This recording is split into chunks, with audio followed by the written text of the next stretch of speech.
Kuku TV.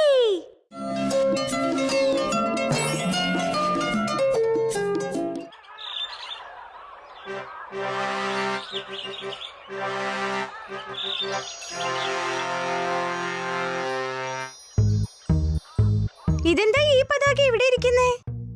Naira, ഇത് നമ്മുടെ ദേശീയ പതാകയാണ്. അതെ, അറിയാം ടീച്ചർ. ഇത് ഇന്ത്യയുടെ ദേശീയ പതാകയാണെന്ന് എനിക്കറിയാം. ഞാൻ ഇന്നിത് ടിവിയിലും കണ്ടിരുന്നു. അതെ നൈറ, നീ പറഞ്ഞത് ശരിയാണ്. അതുപോലെ ഇന്ന് നമ്മുടെ സ്കൂളിലും ഇന്ത്യൻ പതാക ഉയർത്തിയത് നീ കണ്ടിട്ടുണ്ടാകും. ഇന്ന് ഇന്ത്യയുടെ റിപ്പബ്ലിക് ദിനമാണ്. അതെ, എല്ലാവരും ഇന്ന് ഇന്ത്യൻ പതാകയ്ക്ക് താഴെ നിൽക്കുന്നത് ഞാൻ കണ്ടിരുന്നല്ലോ. റിപ്പബ്ലിക് ദിനം എന്നാൽ എന്താണെന്ന് നിങ്ങൾക്കറിയാമോ?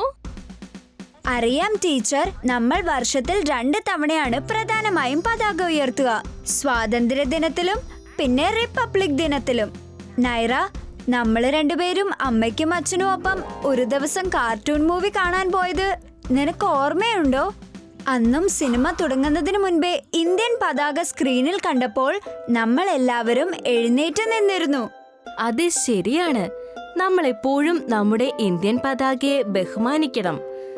നീൽ, വർഷത്തിൽ 2 തവണ നമ്മൾ ഇന്ത്യൻ പതാക ഉയർത്തുമെന്ന് നീ പറഞ്ഞത് ശരിയാണ്. പക്ഷേ റിപ്പബ്ലിക് ദിനം എന്നാൽ എന്താ?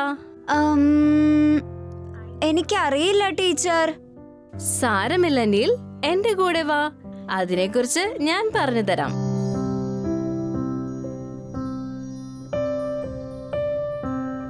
ഹേയ് ഫ്രണ്ട്സ്, ഞങ്ങളുടെ കൂടെ വാ. ടീച്ചർ റിപ്പബ്ലിക് ദിനം എന്താണെന്ന് ഞങ്ങൾക്ക് പറഞ്ഞു തരാൻ കൊണ്ടുപോവുക. വാവ്, നമ്മൾക്കും പോകാം. ഇന്ന് അസംബ്ലി ഹാളിൽ ആരോ ഇതിനെ കുറിച്ച് പറയുന്നുണ്ടായിരുന്നു. അത് ഞാൻ കേട്ടു.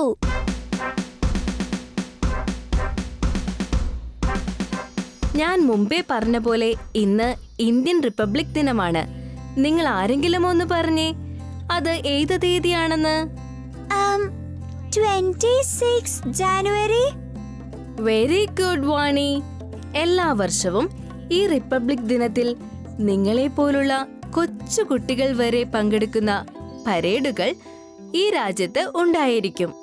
ആ പരേഡിൽ തന്നെ മറ്റു സായുധ സേനകളും പങ്കെടുക്കുന്നത് നിങ്ങൾ കണ്ടിട്ടുണ്ടാകും. ഈ ഹാളിൽ ചുറ്റുമുള്ള പോസ്റ്ററുകളിലേക്കൊന്ന് നോക്കിയേ. അതിൽ എല്ലാ വർഷവും ഡൽഹിയിൽ വെച്ച് നടക്കുന്ന പരേഡിന്റെ കുറെ ഫോട്ടോകളുണ്ട്.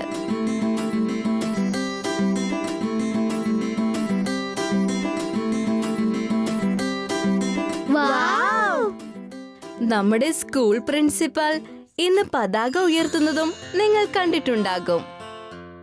കണ്ടിരുന്നോ ടീച്ചർ? നിങ്ങൾക്കറിയാമോ, ഇന്ന് ഇന്ത്യയുടെ പ്രസിഡന്റ് ന്യൂഡൽഹിയിലും പതാക ഉയർത്തും. അതെ ടീച്ചർ, ഞാനത് ടിവിയിൽ കണ്ടിട്ടുണ്ട്. വെരി ഗുഡ് കുട്ടികളെ. ഇപ്പോൾ ഞാൻ നിങ്ങൾക്ക് എന്തിനാണ് റിപ്പബ്ലിക് ദിനം ആഘോഷിക്കുന്നതെന്ന് പറഞ്ഞു തരാം. ഇന്ന് ഇന്ത്യ എന്തിനാണ് റിപ്പബ്ലിക് ദിനം ആഘോഷിക്കുന്നതെന്ന് നമുക്ക് മനസ്സിലാക്കാം. പല വർഷങ്ങൾക്ക് മുൻപേ ഇന്ത്യ ഭരിച്ചിരുന്നത് ബ്രിട്ടീഷുകാരായിരുന്നു. ഈ ഭരണം വളരെ കൊല്ലങ്ങളോളം നീണ്ടുനിന്നു. ആയതിനാൽ ഇന്ത്യൻ ജനതയ്ക്ക് അവർക്കിഷ്ടമുള്ളത് ചെയ്യാനുള്ള ഒരു സ്വാതന്ത്ര്യവും ഇല്ലായിരുന്നു. പല ആളുകളും സ്വാതന്ത്ര്യത്തിനായി പല വർഷങ്ങളോളം പോരാടി അവസാനം ബ്രിട്ടീഷുകാരിൽ നിന്നും 1947 ഇന്ത്യക്ക് സ്വാതന്ത്ര്യം ലഭിച്ചു. അതിനുശേഷം നമുക്ക് സ്കൂളിൽ ഉള്ളതിന് സമാനമായ ഒരു ഭരണ പുസ്തകം നിർമ്മിക്കാൻ നിരവധി ഇന്ത്യൻ നേതാക്കൾ ഒത്തുചേർന്നു. സ്വതന്ത്രരായ നമുക്ക് എന്തെല്ലാം ചെയ്യാം, എന്തെല്ലാം ചെയ്യാൻ പാടില്ല എന്നതിനെയും എവിടെയെല്ലാം പോകാം, എവിടെയെല്ലാം പോകാൻ പാടില്ല എന്നതുപോലുള്ള കുറേ കാര്യങ്ങളാണ് അതിൽ വിവരിച്ചിരിക്കുന്നത്. ഈ ഭരണപുസ്തകം ഭരണഘടന എന്നറിയപ്പെട്ടു. ലോകത്തുള്ള മിക്ക രാജ്യങ്ങൾക്കും അവരുടേതായ ഒരു ഭരണഘടനയുണ്ട്.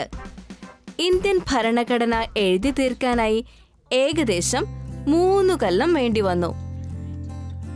ശ്രദ്ധയോടുകൂടിയുള്ള 3 വർഷത്തെ ഭരണഘടനാ നിർമ്മാണത്തിന് ശേഷം നമ്മളത് ഉപയോഗിക്കാനും അതനുസരിച്ച് സർക്കാർ ഭരണം നടത്താനുമായി തീരുമാനിച്ചു.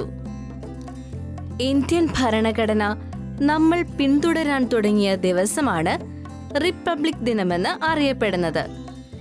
ഇന്ത്യ ഈ ഭരണപുസ്തകം ഉപയോഗിക്കാൻ തുടങ്ങിയത് 1950 ജനുവരി 26-നാണ്. അതുകൊണ്ട് തന്നെ എല്ലാ വർഷവും ജനുവരി 26-ാം തീയതി നമ്മൾ റിപ്പബ്ലിക് ദിനമായി ആഘോഷിക്കാൻ തുടങ്ങി. വാവ്, എനിക്ക് അതിനെ കുറിച്ച് ഒന്നും അറിയില്ലായിരുന്നു. ശരിയാ, എനിക്കും ഒന്നും തന്നെ അറിയില്ലായിരുന്നു. ഞങ്ങൾക്ക് എല്ലാവർക്കും റിപ്പബ്ലിക് ദിനത്തെ കുറിച്ച് പറഞ്ഞു തന്നതിന് thank you teacher. Thank you teacher. You are welcome കുട്ടികളെ. എല്ലാവർക്കും റിപ്പബ്ലിക് ദിനാശംസകൾ. Same to you teacher.